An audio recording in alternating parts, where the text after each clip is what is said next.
Hi, and welcome to Affinity for Planner Creators. And my name is Tracy.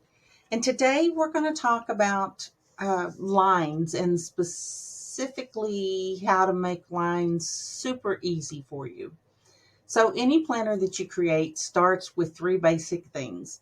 You've got to have lines, you've got to have shapes, and text. And that's going to be the basis of any planner, a journal, whatever you might be making. The decorations come later, but let's focus on lines today. We've already looked at shapes. Let's talk about lines. And specifically, when I talk about lines, I mean tables. The power of tables. Tables will absolutely change everything for you in your planner creating. Everything on this page is a table, except for the fonts and the little check boxes in the to-do list. Everything there is a table. We all know that calendars are created in tables, but you can make checklists and journal lines and grids. Even this is a table, and I will get to that in a little bit. But let's start with grid lines. A lot of people add notes with grid paper. And so let's start with that. So what I'm going to do here is I'm going to turn on my preview mode because I have placed, and I can take this off and show you how to do this. But just for this example, I'm going to do half small grid and a half larger grid. So I'm going to click on the ruler on the left here, and I'm going to drag this line into the center of the page. And when it goes green all the way down, it's the center of the page. So we're going to go to our table tool and click on that. And then we're going to come up here to the very top corner of the page. And we're going to drag this out all the way to fit this page. Now, obviously, that's not what we're trying to do. So what we're going to do is we're going to hit this center circle here, and we're going to drag these in till we figure we've got our boxes the size we want them.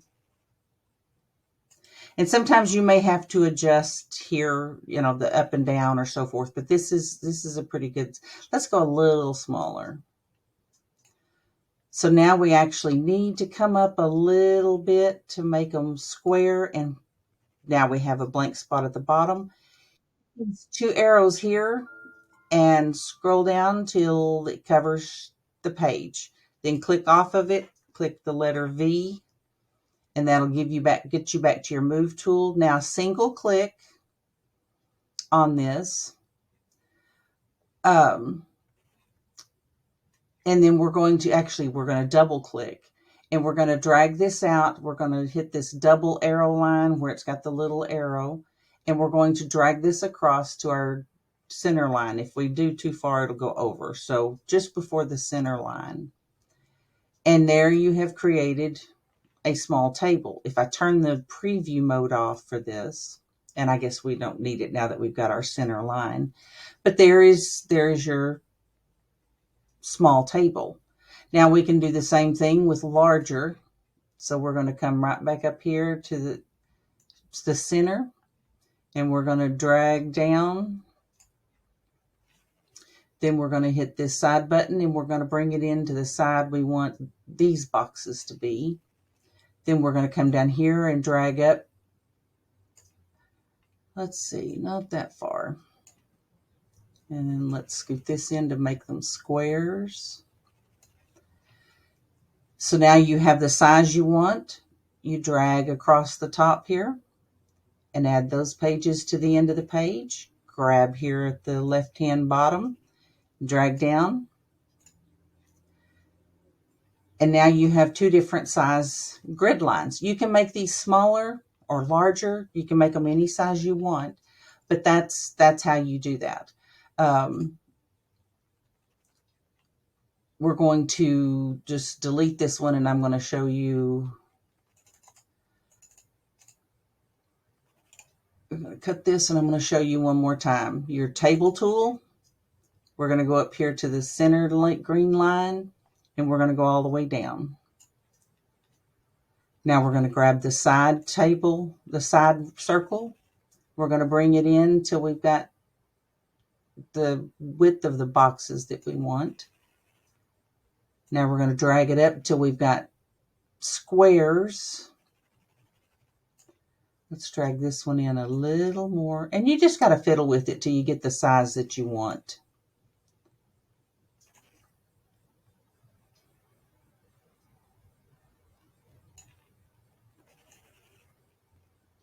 Okay, that's good. So now all we have to do, since we've scrolled down past this, we're not going to have any more rows, but we do need more columns. So you stretch it across here from that double arrow. And there's your larger grid page. So that's basic grids. So now that you know how to do that, let's move on to just simple lines. This is actually a table. So we're going to go down here to this page, and we're going to say we want to create a journal page, and we need just lines. I'm going to go ahead and turn my preview mode back on, and I'm going to grab my table tool, and I'm going to want, let's say, 23 lines. So you drag it out. You start at the corner and drag it out till you've just got one column. And you can see by the C in the little round box next to the cursor.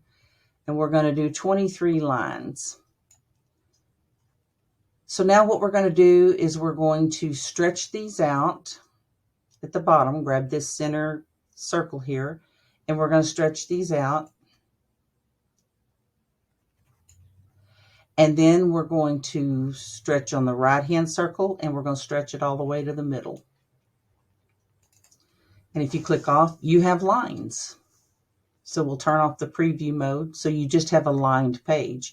Now, if you're going to be creating a journal, obviously you'll want them to be, you'll want room for wording at the top. But you can adjust if the lines seem too small or too large. You can adjust how many lines you add and how big you make the separation between them. But to make this work for a journal, you're going to have to format it just a little bit. And what you're going to do is you're going to double click on it until you get the A at the top and the numbers down the side. And what we're going to do is we're going to highlight, click on the number 1, and drag down so that they're all highlighted in blue. And we're going to go to our table tool. And in our table tool, we don't want these side lines showing because it's just supposed to be lined paper. So if you will look at these boxes here, this one here has the 2 outside lines highlighted. So if you'll click on that box and then go to your cell stroke fill, we're going to click on that, and we're going to make this 0. So the white circle with the slash just blanks it out. So we're going to click on that. Now if we go back over here and double click off, now you just have lines.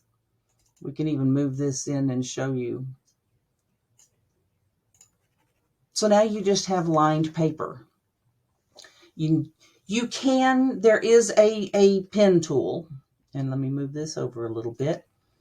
I'm going to turn my grid back on.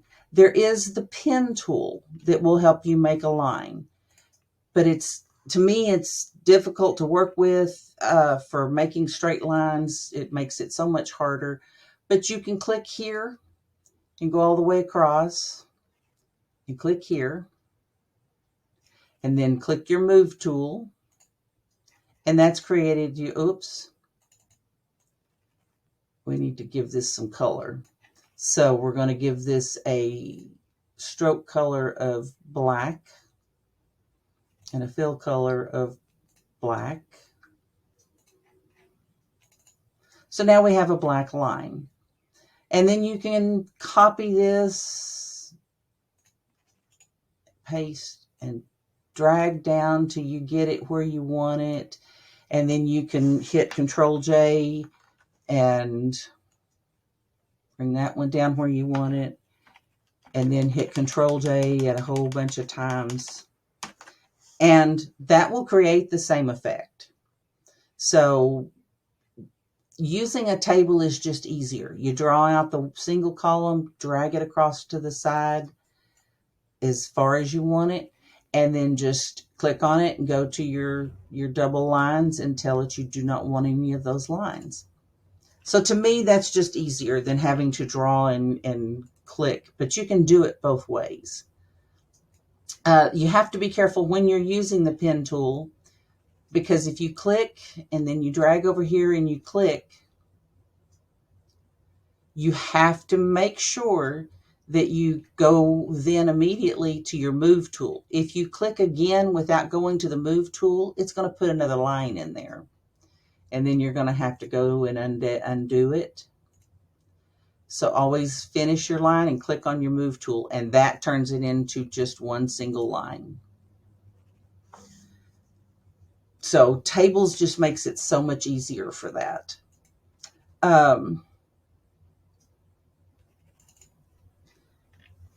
We've got to-do lists, calendars, checkboxes. Even this is formatted as a table. So we're going to get to those in the next video. I'll see you there.